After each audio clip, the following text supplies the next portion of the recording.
Doctor, ya no doy mi nombre ni nada. Muy buenos días, estimados amigos del grupo Radio Estéreo Mairano. Hoy es sábado 31 de julio de 2021 y es un grato placer darles la más cordial bienvenida esta mañana de historia. Gracias, muchas gracias por la oportunidad de convivir a través de esta pasión. Soy Luis Alberto Vázquez Álvarez. Los físicos teóricos aseguran que antes del Big Bang el tiempo no existía, pero para toda la humanidad, desde la aparición de esto, empezó precisamente a surgir el interés por conocer lo que se estaba realizando. Y es en ese momento donde aparecen los instrumentos de medición, desde los más simples, los más sencillos, hasta los más precisos del presente. Historia de los relojes del sol. Ese es nuestro tema de hoy. Y recuerden, distinguidas damas y caballeros amantes de la historia, que para nosotros escuchar sus opiniones nos enaltece, eleva nuestra calidad humana. Por ello les invitamos a que con toda confianza nos brinden su visión del tema y nos honren con ella. Con mucho agrado damos la más cordial de las bienvenidas a nuestro distinguido invitado, ingeniero Valeriano Reyes Fierro, miembro de la Sociedad Astronómica de La Laguna, estudioso de los relojes de sol en toda su historia y modelos, jubilado de Peñoles y egresado de la Escuela Superior de Ingenieros Químicos del Instituto Politécnico Nacional. Ingeniero Reyes, muy buenos días. Muy buenos días, doctor. Vamos a tener como música de fondo Tiempo para decir adiós. Y bueno, ingeniero, ¿por qué es importante para el ser humano medir el tiempo? Para el ser humano es muy importante medir el tiempo, doctor, porque en un inicio el hombre primitivo no tenía más referencia del tiempo que la salida y la puesta del sol. Y así pasaron muchos años, mucho tiempo, hasta que el hombre se volvió sedentario y tuvo necesidad de medir el tiempo. ¿Por qué? ¿Por qué pasó esto? Pues porque ya no era recolector, ya no era cazador. Tenía ganado y tenía que cosechar. Para esto tenía que tener los tiempos de preparación, de siembra y de cosecha. Y de ahí surgió la necesidad de medir el tiempo. Ahora bien, vamos a plantear una situación doble, que así la veo yo. Una cosa es medir el tiempo del día y otra cosa es medir el tiempo del año, de las estaciones, de los momentos. ¿El hombre tenía la capacidad de medir ambas cosas? Inicialmente no tenía la capacidad ni de medir el tiempo del día, mucho menos medir el tiempo del año. Eso vino posteriormente cuando los babilonios y los egipcios empezaron a tomar atención en los ciclos que pasaban a través de las estaciones del año y así como en el día, ver lo que ocurría a través de ya no era nada más la salida y la puesta del sol, había otras indicaciones que era el mediodía. Y, por ejemplo, para decidir en qué momento sembrar o en qué momento regar o cuándo se preparaba ya para la cosecha, ¿cómo le hacían, ingeniero? En una antigüedad, los egipcios se orientaban cuando aparecía la estrella Sirio en el horizonte. Cuando aparecía, era el momento preciso de empezar a preparar las tierras para sembrar. Y esto coincidía con las crecidas del río Nilo, porque el río Nilo, en los ciclos de lluvia y de sequía, era cuando subía el caudal del río, inundaba las partes bajas del Nilo y dejaba las tierras fértiles cuando bajaba en los tiempos de sequía. Entonces, finalmente, el tiempo va a estar determinado en buena medida por la astronomía o por los astros, por el sol, la luna. Así es, doctor. De hecho, el día dura por la velocidad de rotación de la Tierra y el año es lo que dura una vuelta de traslación alrededor del Sol. Perfecto. Ahora bien, bajo estas condiciones, ¿cómo es que empezaron a surgir las primeras formas de medir el tiempo? Hace un momento nos decía usted que, por ejemplo, para los egipcios la estrella Sirio era un instrumento de medición. Me imagino que la posición, la altura, o qué era lo que veían ellos.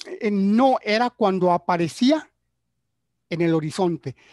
Las constelaciones se van moviendo conforme son las épocas del año. Por eso podemos decir que estamos en el signo de Acuario, de Piscis, etcétera. Eso nos indica la constelación que está atrás del Sol. No nos indica la que podemos ver en la noche, es la que está atrás del Sol. Por eso, por ahí los astrólogos, que por cierto la astrología no es astronomía, dicen el Sol entró en Piscis, o el Sol entró en Aries, o el Sol entró en X. Es porque el Sol exactamente no se puede ver porque obviamente es de día, la constelación está exactamente atrás del Sol. Hay una línea que no es imaginaria, hay una línea que se llama eclíptica, que es exactamente por donde pasan todos los planetas, la Luna y el Sol. Aquí en Torreón, aproximadamente se encuentra hacia el sur,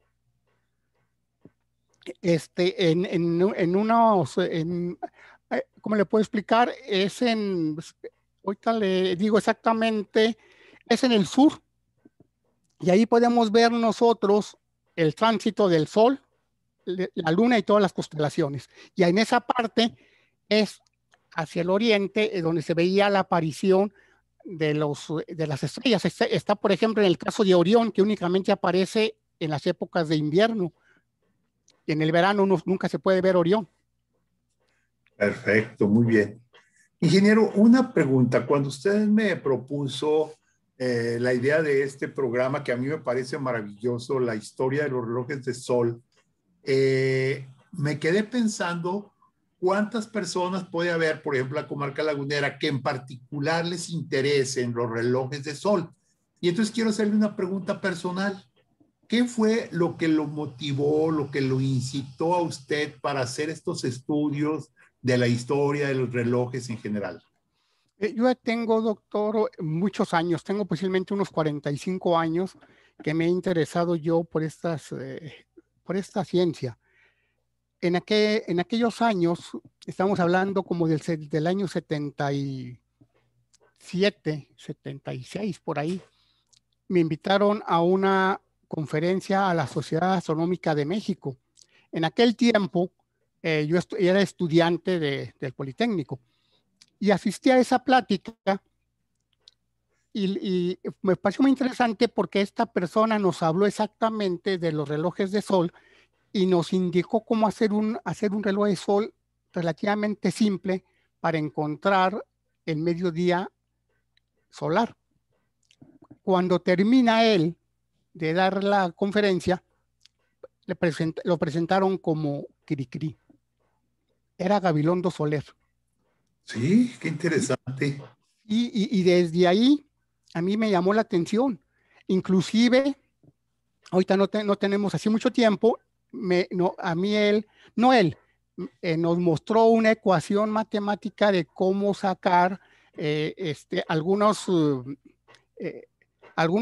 situaciones que no son azarosas. Uno diría que las cosas son de una forma del azar. Por ejemplo, si usted vende una moneda al aire, pero hay un algoritmo matemático que nos lleva exactamente y nos dice cuántos eventos deben de ocurrir mínimo bajo este algoritmo, y él no lo mostró y fue lo que me llamó también la atención, doctor. Pero eso sería en otra plática que lo veríamos. Ah, bien, bien, bien, bien. Ahora, ingeniero, todos los relojes solares en todas partes del mundo, por lo menos en los hemisferios, ¿se colocan similares o hay que considerar otros factores como coordenadas, latitudes, etcétera? La orientación, doctor, es exactamente la misma. La orientación debe hacerse hacia la estrella polar en el hemisferio norte. En el hemisferio sur debe buscarse un punto astronómico, queda muy cerca de la Cruz del Sur, no exactamente allí, pero queda muy cerca, que los astrónomos de allá del sur deben saber exactamente esta posición. En el caso de nosotros que estamos acá en el norte, se orientan perfectamente hacia la estrella polar, no al norte geográfico. No debe de orientarse un reloj con una brújula magnética. Debe hacerse hacia la polar. También pueden sacarse las coordenadas con el sol. Eso lo veremos posteriormente, a qué hora y de qué manera. A ver, pero si no toma usted una brújula, entonces, ¿qué instrumento utiliza para ubicar la estrella polar exactamente? O es a ojo, como dirían los campesinos, a ojo de buen cubero. Ajo de buen cubero. Mire, en la noche aquí en Torreón obviamente que no se ve Ok. por la contaminación lumínica que existe. Pero hay un método que se pone una varilla perpendicular a 90 grados y se trazan un círculo, dos círculos concéntricos, y se va tomando la sombra durante un equinoccio, durante un solsticio, durante otro día, y la va uno siguiendo cada hora. Posteriormente uno une los puntos que nos da la sombra y donde cortan exactamente al círculo que nosotros formamos, haciendo centro en donde está la varilla vertical, se toma un centro de los dos puntos y exactamente nos va a indicar el norte-sur geográfico. Es el que... Perdón, sí, es una manera de sacar también la orientación norte-sur en algún lugar. Ok, muy bien. Y luego, después de que ya tiene usted su orientación norte-sur, ¿qué sigue? Bueno, primero, eso es nomás para la orientación. Los Okay. relojes, el reloj de sol realmente debe de hacerse para cada lugar de la Tierra, porque el reloj solar tiene dos características. Debe calcularse, perdón, de acuerdo a la latitud y a la longitud del lugar. O sea, paralelos y meridianos. Exactamente, porque hay que hacer una corrección por paralelo y hay que hacer una corrección por meridiano. Entonces, es importante para ustedes definir con precisión los paralelos y los meridianos. Por ejemplo, ingeniero, ¿nos podría decir aquí en Torreón, en la comarca lagunera, cuáles son nuestras latitudes y longitudes? Claro que sí, doctor. Aquí en Torreón estamos a 25.5 grados latitud norte y estamos a 103.7 grados longitud oriente. Le voy a hacer una pregunta todavía más, bueno, pero usted se la sabe todas. Si yo quisiera hacer un reloj en Lerdo o lo quisiera hacer en San Pedro, ¿tomaría los mismos elementos de Torreón o tendría que trazar allá mis propias coordenadas? Como es muy cerca, doctor, realmente no afecta. O sea, haríamos nosotros los cálculos, pero realmente sería mínimo la variación que tuviéramos. Esto se presenta tal vez a los 100 o 200 kilómetros. Ok. Realmente es relativamente cerca que no habría alguna corrección al respecto. Entonces, si me voy a Parras o me voy a Cuenca Messi, ahí sí ya es considerable. Así es, inclusive en Cuencamé hay un reloj que está en el atrio de la iglesia. Ah, qué interesante. Sí, ahí fue, nunca, doctor, yo nunca la verdad he ido a corroborar los trazos del reloj, simplemente lo he visto. Y hace muchos años, hará unos 35 años, una persona contrató a un topógrafo para que sacara todas las medidas del reloj y luego lo duplicó aquí en Torreón. Yo en aquel tiempo le comenté y le digo, es que ese reloj no va a funcionar aquí porque está en otras coordenadas. Y él no sabía de esto, él pensaba que los relojes eran igual en todas partes del mundo. Y dijo, ¿cómo? Ya lo hice por sí, le digo, lo que le pagó al topógrafo y lo que invirtió, pues realmente ya no le sirve. Y digo, es que estos relojes se calculan muy simple, no tenía que haber ido, haber pagado un topógrafo para que le hiciera todo un estudio, o sea, realmente son, como ese tipo de reloj es simple de calcular. Aquí en la comarca lagunera y en particular ustedes de la Sociedad Astronómica de la Laguna, ¿podrían hacer los cálculos para un reloj en algún lugar de aquí? Claro, doctor, yo de hecho yo tengo como aproximadamente unos 12 modelos diferentes o prototipos de reloj calculados aquí para la comarca lagunera. Ah, ok, qué interesante. De diferentes tipos. Así es, doctor, de diferentes tipos. Magnífico. Sí, sí. Sí, iba a decir algo, perdón. No, bueno, es que estoy haciendo nada más, ahorita le comento me pidieron que hiciera un cálculo para un reloj en especial. Ah, bueno, entonces ahorita nos platica de ese reloj especial. Ingeniero Valeriano Reyes, vamos a hacer una breve pausa y continuamos platicando de la historia de los relojes de sol. Adelante. Vamos a diálogos por la historia. Hoy estamos platicando de la historia de los relojes de sol. Está con nosotros el ingeniero Valeriano Reyes Fierro. Él es miembro de la Sociedad Astronómica de La Laguna, es estudioso de los relojes, ya nos acaba de platicar que hace 45 años está dedicado a esto. Él es ingeniero químico egresado del Politécnico Nacional. Y bueno, ingeniero, nos ha mencionado usted que son importantes los paralelos y los meridianos para poder definir un sol, pero también nos hizo notar que desde el principio de la medición del tiempo, las primeras civilizaciones, usted mencionó los sumerios, los egipcios, seguramente también los chinos, los hindúes, tomaban en cuenta los solsticios y los equinoccios. ¿Nos puede platicar un poco de qué estamos hablando cuando hablamos de equinoccios y solsticios? Claro que sí, doctor. La palabra equinoccio proviene de un vocablo latino que significa igual, equinos igual. Es cuando la noche dura igual que el día. Es exactamente cuando el sol pasa por el ecuador terrestre y se desplaza en el año hacia el norte y hacia el sur. Hacia el norte llega hasta el trópico de Cáncer, que se encuentra aquí en Fresnillo, Zacatecas, y hacia el sur llega hasta el trópico de Capricornio. Esto ocurre en el desplazamiento anual del Sol. Por ejemplo, en días pasados, ahora en junio, acaba de llegar aquí al trópico de Cáncer y ya va de regreso hacia el sur. Y en los solsticios, en los equinoccios, perdón, es cuando va a pasar exactamente por 0 grados. Tomando el ecuador terrestre, el Sol se desplaza 23.7 grados hacia el norte y 23.7 grados hacia el sur. Y ese es su recorrido que hace a través del año. Y por eso es que la Tierra está dividida a partir del ecuador a los trópicos y luego después sigue hacia la parte superior, que viene a ser ya los polos.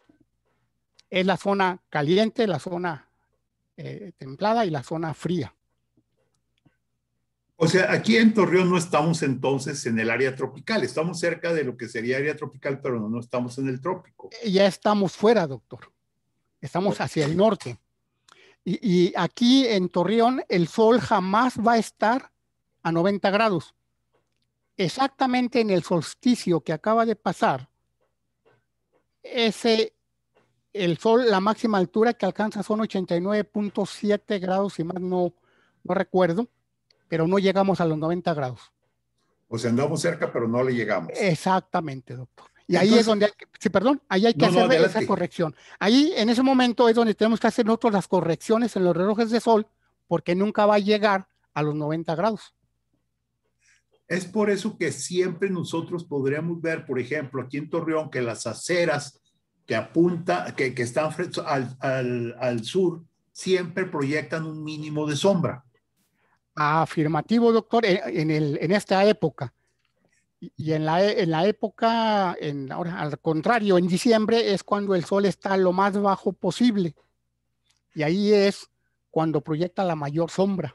Cuando casi llega hasta media calle la sombra de afirmativo. De las casas. Ahora, hace poco teníamos oportunidad, y aquí le pido, ingeniero, un poco la cuestión si afecta de alguna manera a los relojes de sol el hecho de que exista el perihelio y el afelio. Afelio. ¿Afecta Así es. el sol la cercanía y la lejanía de la Tierra con respecto al sol? Sí, doctor. Realmente el día, podemos decir que se conoce como el día medio y el día solar verdadero.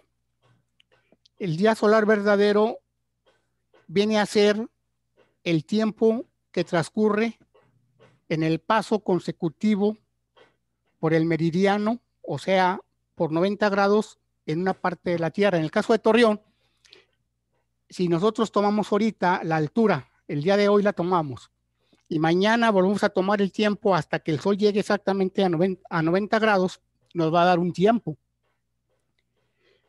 Y mañana será otro tiempo diferente y pasado será diferente. Y vamos a ver que aunque sea por segundos, lo que varía de un día para otro, el problema es que es acumulativo.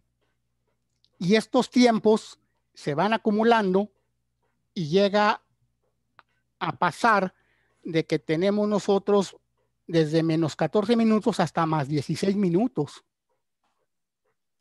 Entonces es muy importante qué es lo que está ocurriendo. El sol, de hecho, tiene varias connotaciones. Una es el movimiento de rotación de la Tierra.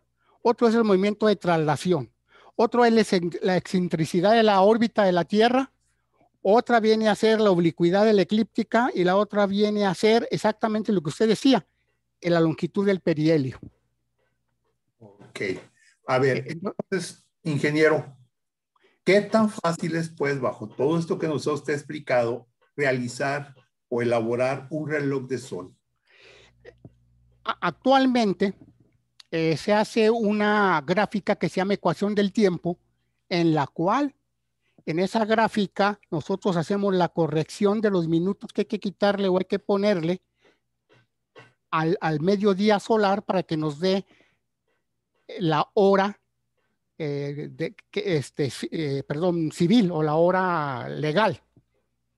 En el caso de aquí de Torreón, nosotros estamos en el paralelo, perdón, en el meridiano 103, 104.7. Entonces nos falta una mínima para llegar al 105. La Tierra, podemos imaginárnosla como si fuera una naranja con sus gajos, que hay unas líneas imaginarias que van del polo norte al polo sur, que pasan por el Ecuador, y esas líneas son 24 líneas, que son las que nos dan los usos horarios, que vienen a ser 24 horas, y cada línea exactamente tiene un ángulo de 15 grados para que nos dé los 360 grados. Si nosotros sumamos de 15 en 15, pues vamos a llegar a 90 y 105. Aquí en Torreón estamos en 104.7, o sea, no llegamos al 105. Entonces, tenemos que hacer una corrección por esa situación. Inclusive en la iglesia de Guadalupe hay un reloj de sol y ahí tiene las 12 horas en la vertical. Aquí en Torreón deben de ser las 13 horas, no las 12, nomás que ese reloj fue hecho en 1955, pero ahí trae impreso en el reloj, dice, a este reloj hay que sumarle 59 minutos, 30 y tantos, etcétera, casi una hora. Interesante este detalle. Y ahorita me gustaría que nos platicara un poco del problema que plantean los relojes solares con respecto a los horarios de verano e invierno. Pero sí. Preguntarle, entonces, lo que usted nos está diciendo, estos pocos grados que nos faltan para el 105, ¿es lo que justificaría por qué Chihuahua tiene un horario diferente al de Coahuila? Bueno, ahí más bien, doctor, es una cuestión política, porque realmente en México se tomó la hora central, eso el meridiano que pasa por Tuxtla Gutiérrez, que es el meridiano 90, y estamos totalmente casi una hora de desfasamiento. Por ejemplo, ahorita nosotros aquí en este horario que tenemos, el mediodía de Torreón es a las 2 de la tarde menos algunos minutos, que debería de ser exactamente a la 1, no a las 2. O debería de ser, en su sentido estricto, de ser las 12 del día, más unos minutos. Pero ¿qué está pasando? Como estamos tomando nosotros el horario central de México, pues por eso estamos ahorita nosotros adelantados 2 horas respecto a la hora solar de aquí de Torreón. Y en el horario de invierno estamos atrasados 1 hora aproximadamente.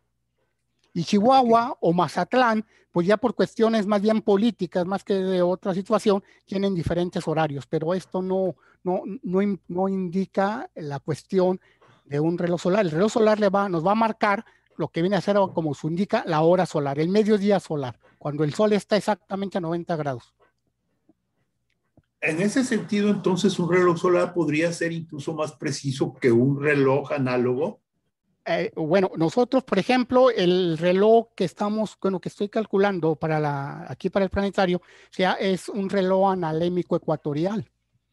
Este reloj analémico tiene la característica de que hace la corrección de esos minutos que le comenté. Porque ya si nosotros, doctor, en un momento dado, pusiéramos una cámara fotográfica en alguna parte apuntando hacia el oriente, más o menos a unos 30 grados, y todos los días esa cámara tomara una foto a la misma hora, pero ahora me refiero sin tomar en cuenta los horarios de verano ni de nada, simplemente haciendo referencia a la hora ¿cómo se llama? Del meridiano central, digamos a las 9 de la mañana, pero que 9 de la mañana meridiano central. Entonces, ¿qué pasaría? Veríamos que el Sol se va desplazando a lo largo del año y formaría una figura parecida a un 8. Esa figura se llama analema. Y esta figura es la que nos indica la forma de cómo se mueve el Sol y cómo se mueven esos tiempos que estamos ahorita nosotros comentando.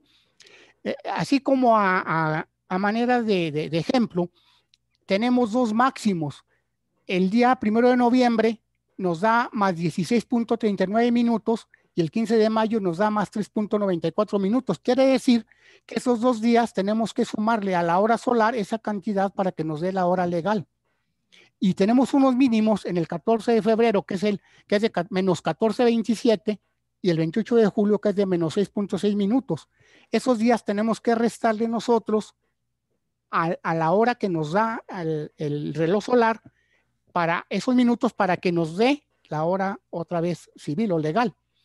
Pero tenemos 4 días que el tiempo solar y el tiempo legal son igual, o más bien el día solar con el día medio son iguales, que viene a ser el 15 de abril, el 14 de junio, el 1 de septiembre y el 25 de diciembre. ¿Y a qué le llamamos nosotros día solar medio, doctor? Es el promedio de los tiempos que dura el día en los 365 días, y es exactamente a 24 horas. Perfecto, excelente. Ingeniero, si alguien se interesara en construir un reloj, aparte de los conocimientos que usted nos está brindando ahorita, que me supongo que solamente nos está dando una idea general, porque debe ser mucho más profundo, ¿qué necesitaría una persona para construir un reloj? Mire, la primera es el diseño, porque hay diferentes tipos, hay unos muy simples, pero hay otros un poquito más complejos. Entonces, para hacer el diseño de un reloj de sol, obviamente tener conocimientos de astronomía, muy simples, como son coordenadas geográficas, como son movimientos del sol, etcétera. Pero más que nada, tiene que manejar trigonometría plana, trigonometría tridimensional y trigonometría esférica, porque ya son un cálculo un poquito ya avanzados para hacer diseños, por ejemplo, de un reloj bifilar, por ejemplo, o para hacer ya un reloj ecuatorial, perdón, o un reloj cilíndrico, perdón, o un reloj analémico. Ya son cálculos más complejos. Ahora bien, cuando usted hace un momento platicaba de los sumerios, de los egipcios, incluso los griegos, ¿ellos ya manejaban estos datos? No, doctor. Al principio no era más que una vara que clavaban en la tierra, y el sol proyectaba una sombra de una longitud, y esta se iba moviendo conforme el sol. Esta sombra se movía en sentido opuesto a la trayectoria del sol en el cielo. Al inicio, pues únicamente ellos seguían la línea y veían que en el mediodía pues estaba perfectamente perpendicular o no había sombra dependiendo de dónde estuviera la línea, y es lo único que ellos manejaban. Realmente ellos no conocían ni los solsticios, ni conocían equinoccios, ni conocían nada. Todo esto se fue dando con el paso del tiempo, pero al inicio pues no conocía nada de esto.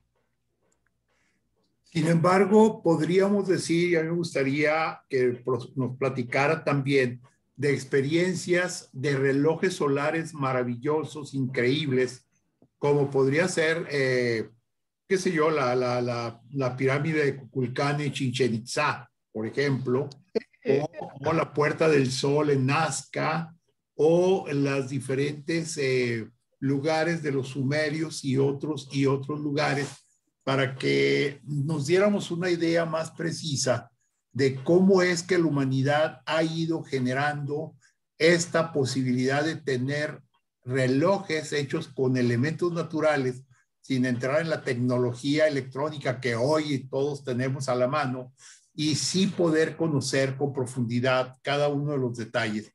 Ingeniero, vamos a hacer una breve pausa y al regresar le voy a pedir que nos siga platicando sobre toda esta experiencia de los relojes de sol. Muy bien, doctor. Regresamos a Diálogos con la Historia. Estamos en este momento platicando con el ingeniero Valeriano Reyes Fierro. Él es un estudioso de los relojes del sol en toda su historia. Él ha sido trabajador, es jubilado de Peñoles, egresado de la Escuela de Ingenieros Químicos del Politécnico y miembro de la Sociedad Astronómica de La Laguna. Yo le quería preguntar, ingeniero, ahora un poco sobre la historia de los relojes en las civilizaciones, porque de alguna manera yo siento que esa preocupación por conocer el tiempo fue trascendente. Qué sé yo, en algún momento platicábamos, usted y yo me hablaba de los obeliscos, de las pirámides. Hace un momento yo le preguntaba de la pirámide de Chichén Itzá o la Puerta del Sol, pero también creo que los romanos y los griegos tuvieron mucho que ofrecer en este aspecto. Así es, doctor. Así es, doctor. Inicialmente fueron los babilonios y los egipcios los que iniciaron la medición del tiempo. Básicamente, los relojes egipcios eran de dos tipos: los relojes de sombra y los relojes de sol propiamente dichos, que se basaban en la variación angular de la sombra. En Egipto, más o menos en el año de 1500 antes de Cristo, estamos hablando de 36 siglos de antigüedad, había un dispositivo llamado Merket, que consistía en dos tablas.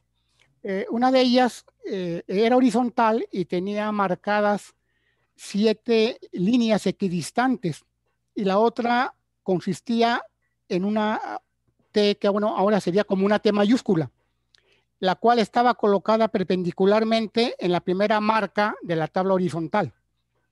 ¿Qué es lo que ocurría? Este dispositivo se colocaba exactamente en orientación oriente-poniente, y la tabla horizontal donde estaba marcado se colocaba del lado opuesto de donde se encontraba el sol. O sea, en la mañana se colocaba hacia el poniente y en la tarde obviamente hacia el oriente. Al ir moviéndose el sol, la tabla, que era la T, iba proyectando la sombra en las líneas horizontales.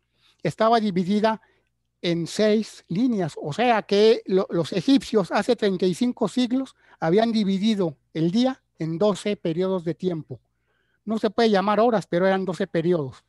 Pero había un problema, que en invierno eran más cortas y resulta que en verano eran más largas. Después, ¿Cómo lograban salvar esa situación? Ellos únicamente lo que hacían era que, de acuerdo a las líneas, como iba avanzando la sombra, para ellos era el tiempo que iba corriendo. Y en invierno modificaban las líneas porque los días eran más cortos. Y se manejó muchos años, se manejaron las horas de invierno largas, perdón, las horas de invierno cortas y las horas de verano largas. Interesante. ¿Sí? Perdón, en el siglo IV antes de Cristo, en Esparta se trazó un cuadrante solar cuyo objetivo era determinar el mediodía. Este reloj duró mucho tiempo y fue una forma habitual de medir el tiempo en el Oriente Medio y duró inclusive hasta la Alta Edad Media. Entre los años 294 y 264 antes de Cristo, Roma conoció los relojes de sol. Se instaló un reloj en Roma, pero en el año 260 un cónsul llamado Marius Philippus hizo trazar un cuadrante de acuerdo a las características geográficas del lugar. Doctor, fíjese, aquí estamos hablando en el 260 antes de Cristo, que ya tenían ellos nociones de las coordenadas geográficas, porque se dio cuenta que el reloj anterior marcaba mal las horas porque se lo robaron básicamente de un lugar llamado Catania y lo instalaron en Roma. Entonces él mandó corregir exactamente las líneas que coincidieran con las coordenadas geográficas, sobre todo de longitud de Roma.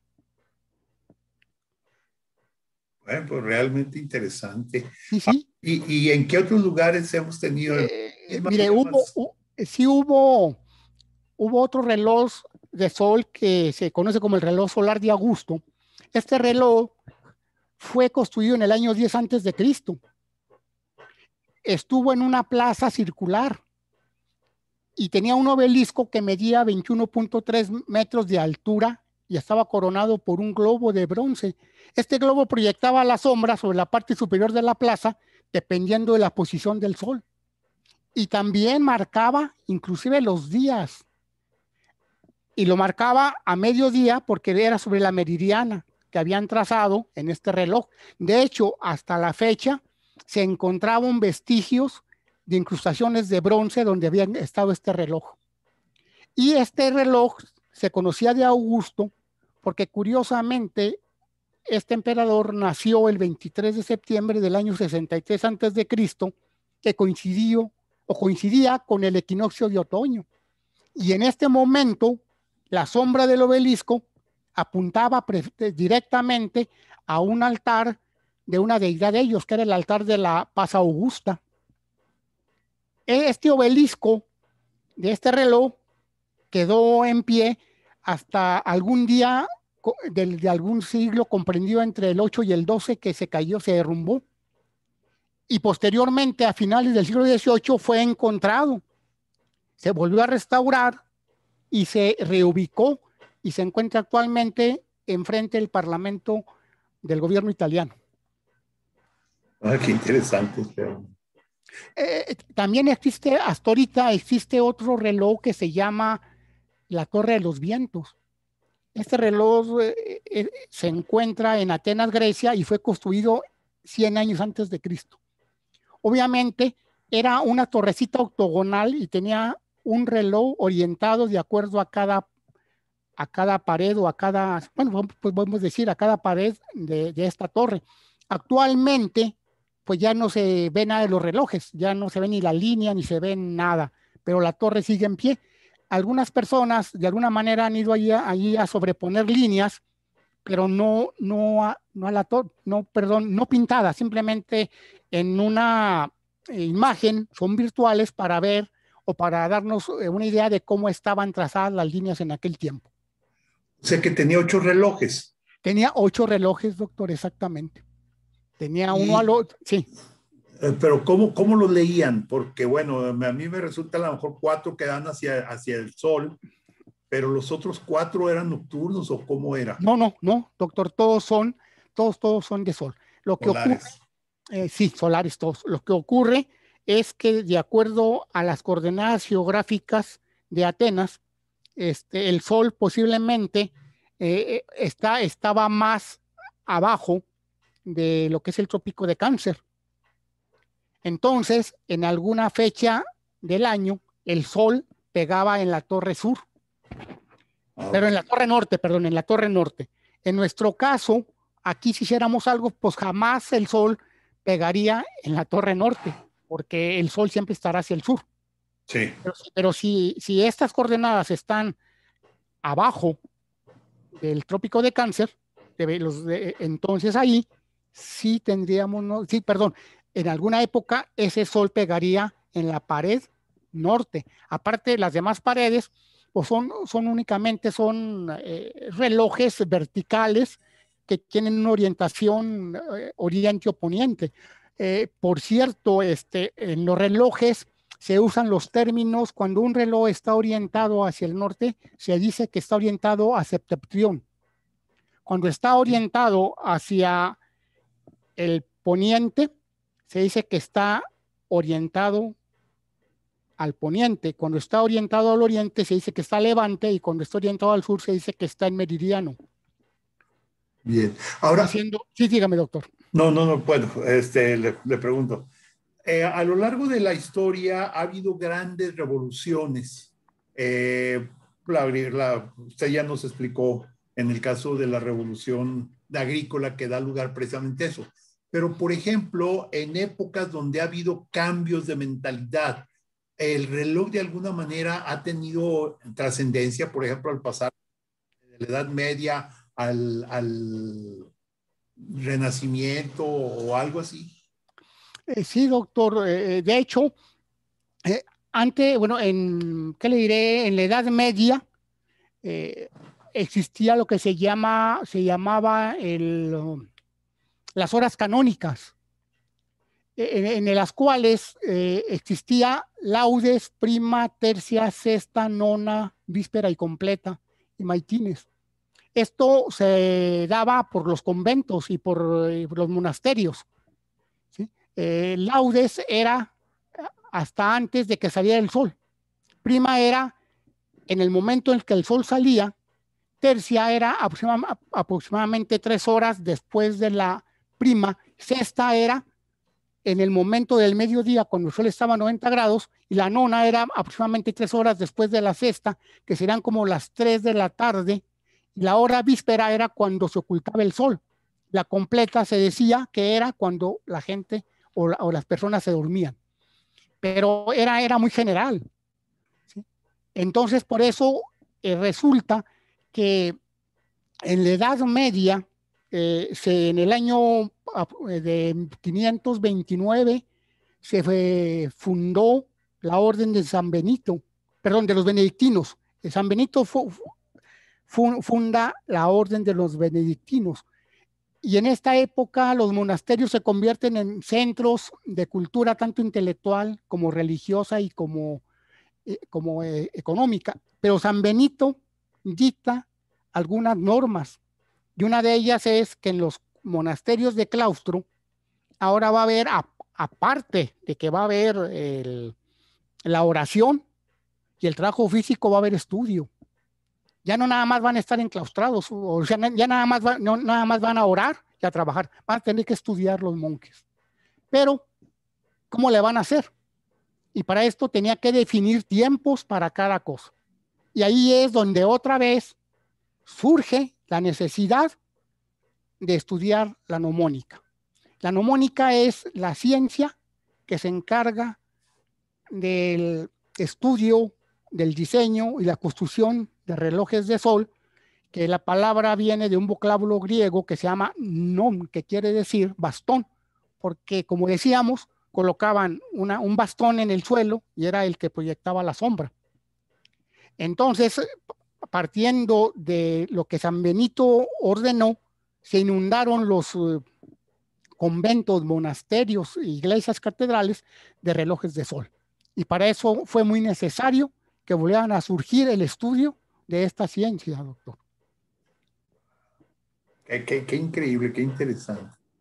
Y sobre, por ejemplo, en América, ¿hay alguna prueba de relojes antiguos de las civilizaciones precolombinas, por ejemplo? Bueno, en América sí, doctor, claro que sí. Tenemos nosotros, hay varios lugares, pero un lugar muy importante, bueno, aquí en México, propiamente usaban una estaca nada más para medir. Eso es todo lo que usaban. Pero hay un lugar que se llama Chanquillo. Es considerado el observatorio solar más antiguo de América, con una antigüedad de más de 2000 años. Y está conformado por 13 columnas orientadas perfectamente norte-sur. ¿Cómo lo orientaron? Sabrá Dios, ¿verdad? Pero así lo hicieron. Y que servían para señalar con una precisión insuperable los solsticios y los equinoccios. Y en general para marcar el movimiento cíclico del Sol a través del año. Esto nos indica el avanzado conocimiento que tenían los peruanos sobre la ciencia de la astronomía. Y en el caso de la pirámide de Kukulcán, en Chichén Itzá, la pirámide donde se supone que hay todo un movimiento del dios Kukulcán que baja la serpiente. ¿Cómo Sí. se calcula o cómo quedó eso? Ahí, doctor, más que un reloj de sol, ahí es una construcción que hicieron perfectamente orientados, y los escalones son los que hacen el efecto de que baja la serpiente.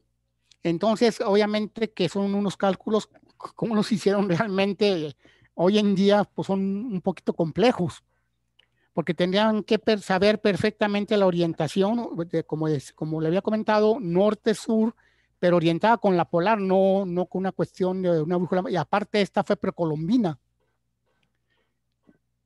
Y ahí sí desconozco exactamente, doctor, así cómo la pudieron haber hecho, porque a mí me asombra en una manera particular para que la serpiente baje a la cabeza de Kukulcán. No es más que el movimiento del sol, obviamente lo ubican, ese día ubican el ángulo, y el sol se va moviendo a través del día, y al cambiar la posición en el cielo, va proyectando los escalones en la pared, en una de las paredes que tiene la escalera, y da la sensación de que va bajando la serpiente. Pero la verdad, son cálculos muy complejos hacer esto. Sí, debe ser muy complejo. Y yo creo que allí parte del problema es también mucha observación, ¿no, ingeniero? Así es, doctor. En aquellos años, fíjese, los mayas, por ejemplo, Venus tiene fases como la luna. Y los mayas ya conocían esas fases. ¿Cómo las vieron? Sabrá Dios. Ellos tienen inscripciones que hay fases. Pero lo importante es que las vieron. Así es, doctor.